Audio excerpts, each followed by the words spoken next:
Marriage related word meaning.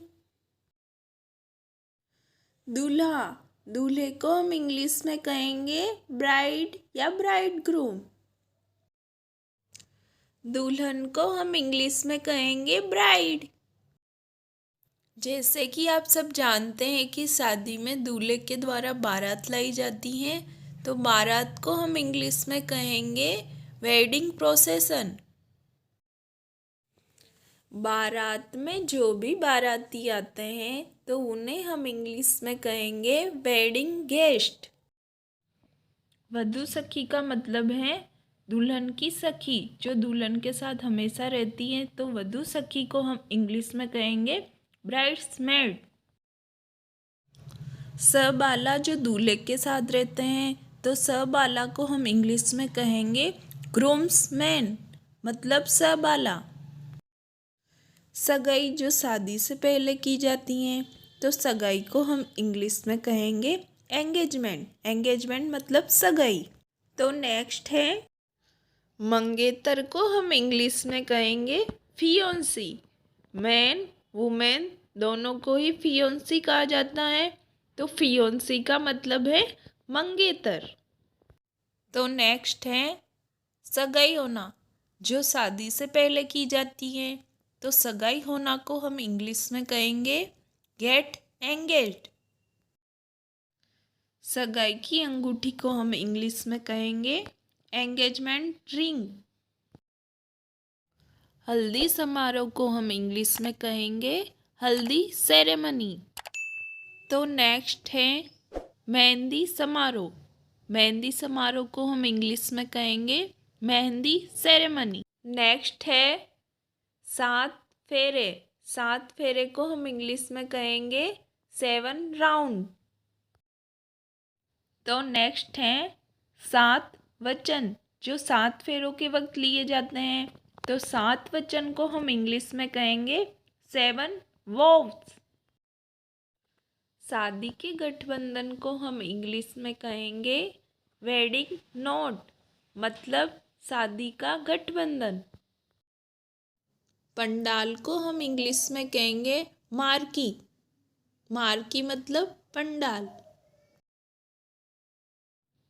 शादी का जो मंडप होता है, तो उस मंडप को हम इंग्लिश में कहेंगे कैनेपी। कैनेपी मतलब मंडप। तो नेक्स्ट है कन्यादान, जो दुल्हन के माता पिता द्वारा किया जाता है, तो कन्यादान को हम इंग्लिश में कहेंगे बेस्टोविंग। बेस्टोविंग मतलब कन्यादान।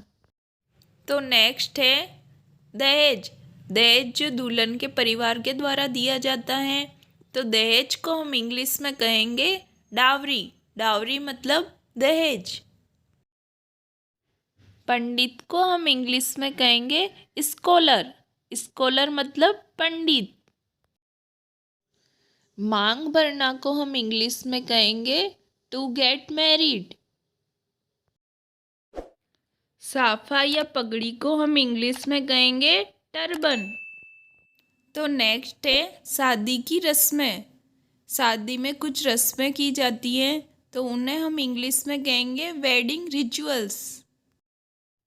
डोली या पालकी को हम इंग्लिश में कहेंगे पेलेंकिन, मतलब डोली या पालकी।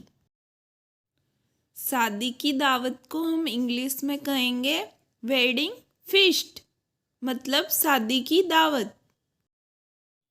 रथ को हम इंग्लिश में कहेंगे चैरियट। चैरियट मतलब रथ। धूम धड़ाका को हम इंग्लिश में कहेंगे पॉम शो। कुंडली को हम इंग्लिश में कहते हैं हॉरोस्कोप, मतलब कुंडली। घूंघट को हम इंग्लिश में कहेंगे वेल। पति पत्नी को हम इंग्लिश में कहेंगे स्पाउस। स्पाउस मतलब पति पत्नी। जूता चुराई की रस्म को हम इंग्लिश में कहेंगे शू स्टीलिंग सेरेमनी।